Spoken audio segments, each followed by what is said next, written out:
It's also a big day for world football, with its governing body, FIFA, set to elect a new president to replace Sepp Blatter. Now that Tokyo Sexwale has pulled out, it's only 4 candidates running.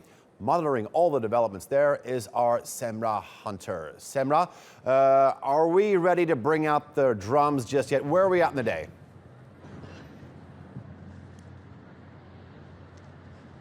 So as you just said, the big news of the hour is that African businessman Tokyo Sexwale has pulled out, although he hasn't urged his supporters as to who they should be supporting, or voting for, I should say. Now, right before the election process started, it's underway at the moment as we speak.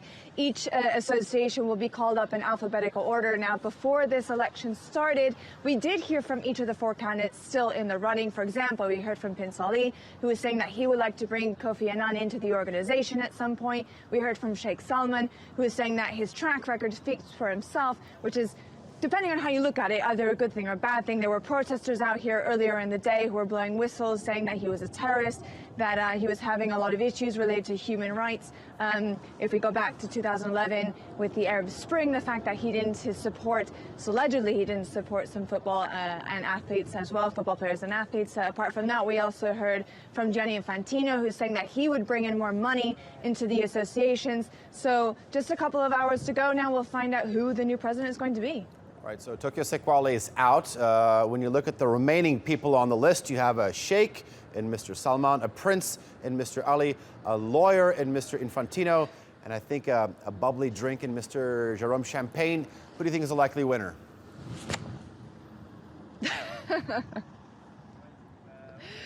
Well, I'm going to have to go with the sheikh at this point in time, only because that's sort of the news on the street. I mean, 53 of 54 delegates from Africa came out last night giving him his support. He has almost all of the support as well as Asia, which takes him to over 100 votes. Now, it may not go down in the first ballot. We may see that it has to go to a second ballot. So just to remind how this process actually works, a delegate will need at least 2/3 majority vote, or the equivalent of 138 votes, in order to be elected president. However, if that doesn't happen during the first election ballot, then it will go to a second round, in which case a candidate would need at least 51% majority of the votes, or the equivalent of 104 votes. Should that not happen and it needs to go to a third ballot, well, the candidate with the least amount of votes would be dropped from the running order until eventually a candidate is chosen.